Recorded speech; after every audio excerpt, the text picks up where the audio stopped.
Madam Deputy Speaker, others in this House have shared about why a society that isn't truly gender neutral is problematic from a political, social, and cultural perspective. Allow me, if I may, to contribute to this discussion from an economic point of view.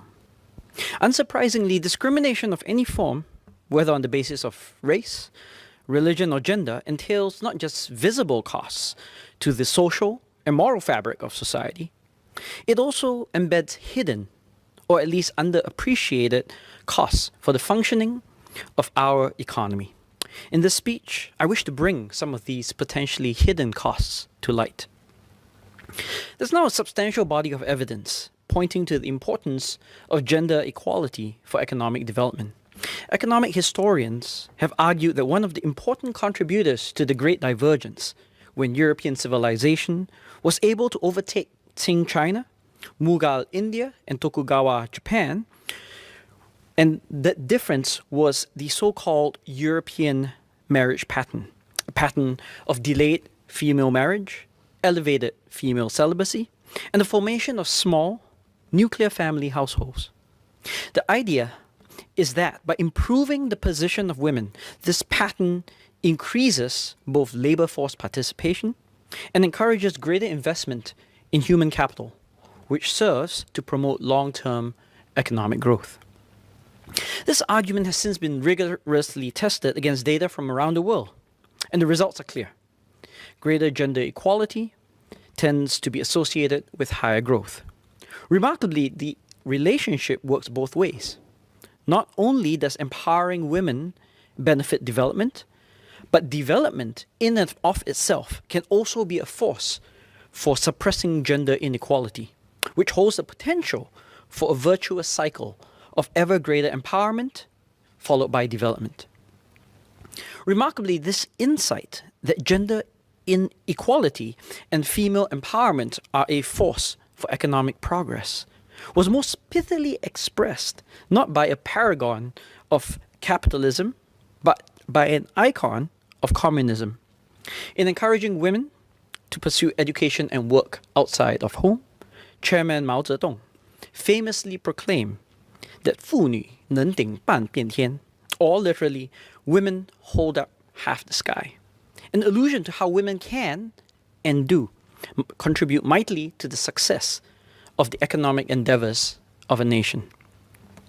Now, closer to home, Singapore has, like many newly industrialized economies in East Asia, steadily improved the extent to which women are engaged as productive members of the economy. Between 1990 and 2019, for example, the female labor force participation rate has risen from around 45% in 1990 to around 62% in 2019, the latest year that data are available, and unfortunately, a number that differs from MOS Sun's earlier citation, unless I misheard, of 76%. Now, this represents an increase of a little less than a third, which is notable, nevertheless, for an advanced economy.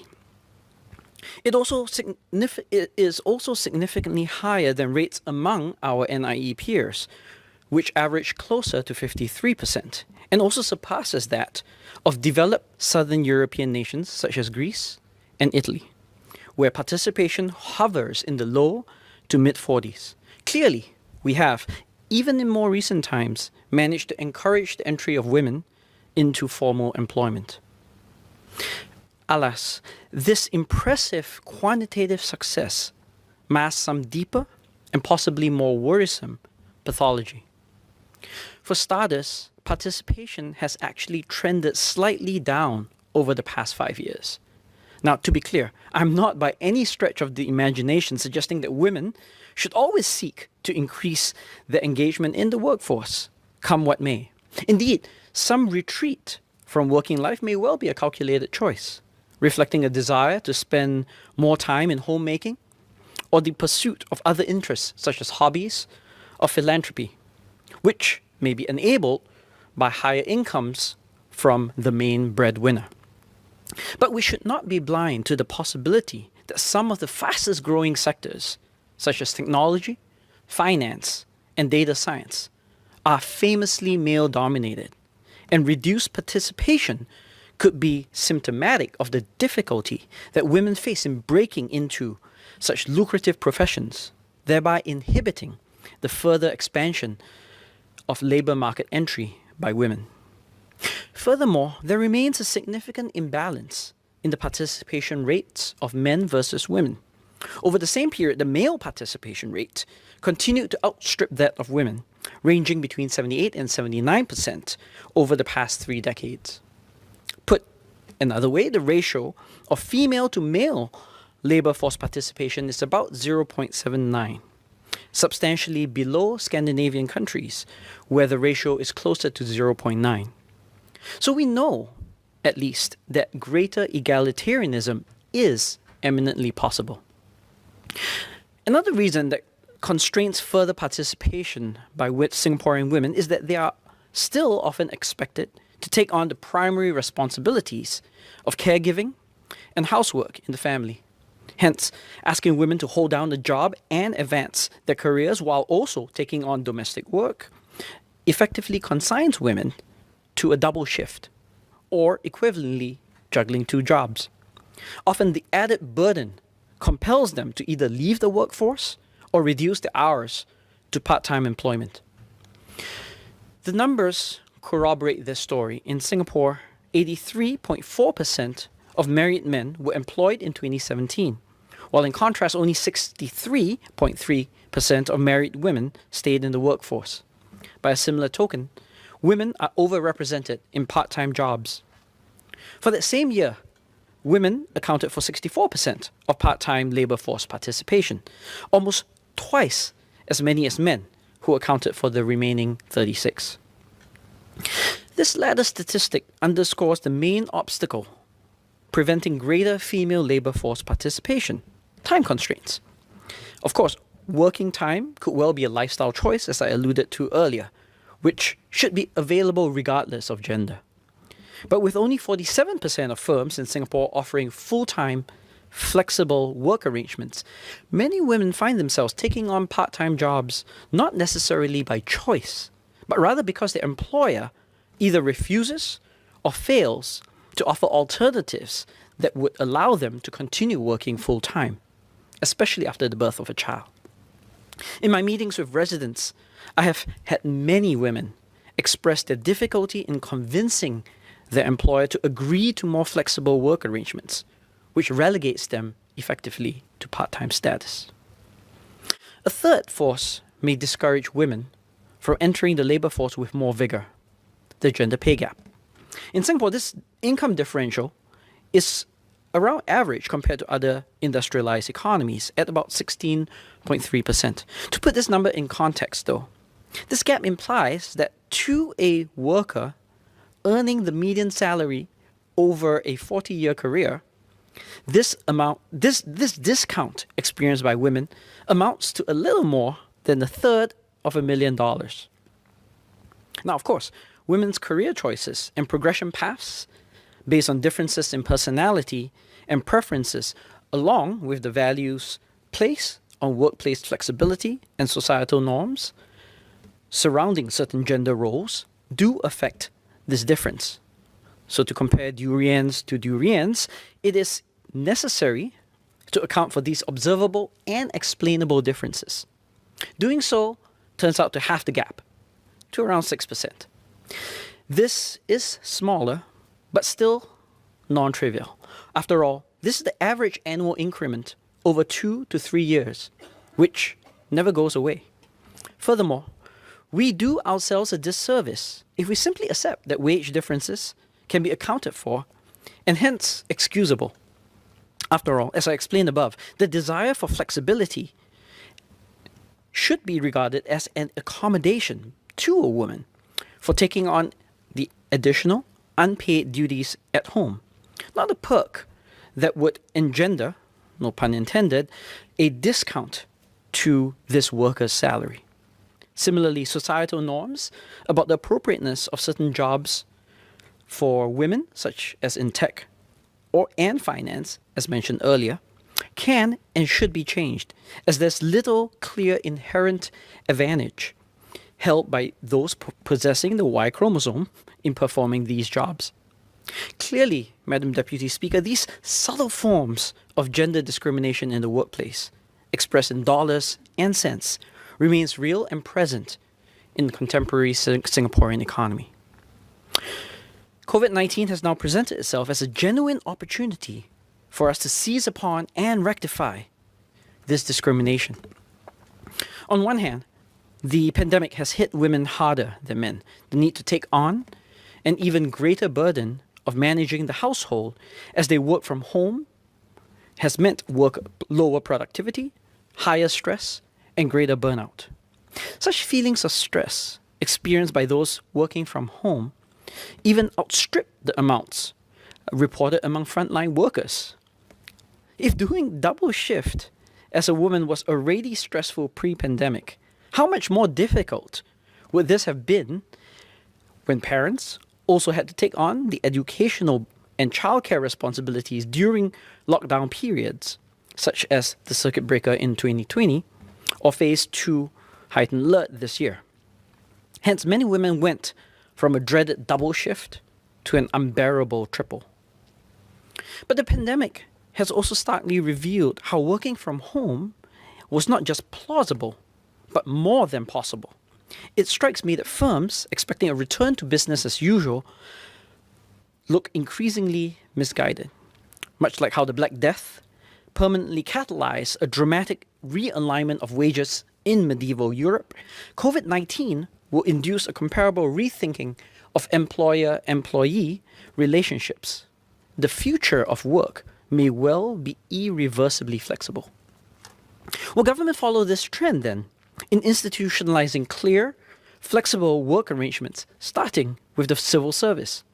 In addition to a 4-day work week, which my Sengkang teammate Louis Chua has previously raised in this house, we can consider an alternative work schedule.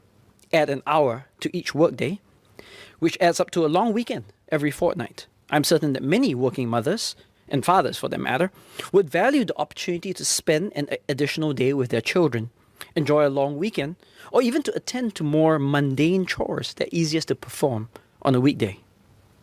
Madam Deputy Speaker, I believe all of us in this House agree that the ultimate goal is straightforward.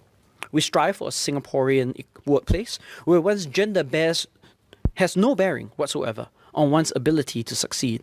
This ultimately requires our leadership, our top administrators in the public sector, our civil service society visionaries, and our captains of private industry to fully buy into this vision of a gender-neutral workplace.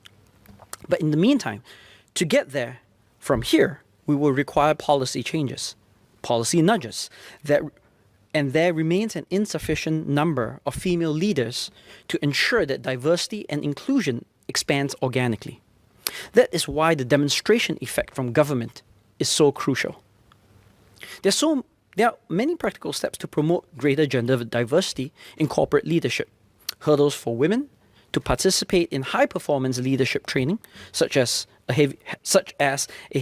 how heavy travel commitments preclude young mothers, or underweighting certain emotional or social competencies in assessing leadership suitability should, as much as possible, be removed. We could also consider a limited number of reservations for female representation on board memberships in GLCs to preclude the possibility of total non-representation. This is especially so since, in contrast to electoral representation, as Aljunied MP and my colleague Sylvia Lim mentioned earlier, in contrast to electoral representation where there is palpable pressure from political competition, similar pressures are often significantly weaker in the corporate world, to the extent that the gender composition of board memberships even matter to decisive shareholders. The rank and file need support too.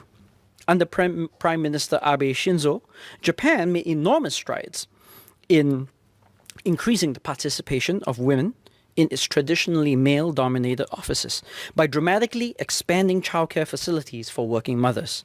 In a number of non-mature housing estates, especially Sengkang, the constituency that I represent, the ratio of childcare and primary schooling facilities to eligible aged children still lags the national average, because even as the absolute number of such facilities have grown, the number of children has grown even faster, resulting in a relative worsening. Similarly, we can consider paid re-entry programs for mothers and informal caregivers to ease their reintegration into the workforce, post-childbirth or after a period of time as the primary caregiver. Programs can be designed to refresh and update skills. Tax relief can be offered to employers that operate successful re-entry programs to strengthen incentives for adoption. And when these opportunities have been offered, our women have eagerly answered the call. In 2020, more women have taken up board seats in statutory boards, companies, and institutions of public character. Notably, however, the target of at least a fifth of board seats in the top 100 primary listed companies was missed. Finally, going beyond participation, we should look more seriously at ameliorating the gender pay gap. While corporate governance matters are ultimately incumbent on the leadership of firms themselves, the Workers' Party has emphasized in its manifesto that employers with 10 or more employees should report gender wage gaps for the same job to the Ministry of Manpower. MOM should then go on to publish aggregated and average pay gap information for each industry sector. Remuneration disclosure guidelines for SGX-listed firms should also be revised to encourage the routine publication of the gender pay gap in the annual reports. The government should also render support to firms, especially the smaller ones, for both the routine collection of such data, as well as offer strategies for how such gaps may be reduced in practice. The Indian Nobel Prize-winning economist Amartya Sen observed that India has as many as 100 million missing women. As a result, he claimed, of gender-selective abortions, which is a travesty, not just on the demographic and economic perspective, but a tragedy from a moral, societal, and cultural one. But let us also not be blind to the fact that there are missing women in our workplaces. There are also hundreds of thousands of missing women that is a shortcoming that we can and must collectively resolve. As members of this house may know, I have a young daughter. Like every parent, I want her to grow up in the best possible world, one where she is able to pursue her dreams, whatever they may be, independent of whether she happens to possess a Y chromosome or not. I hope that we can all agree that this is why all of us need to work together to realize genuine gender equality in our Singaporean workplaces.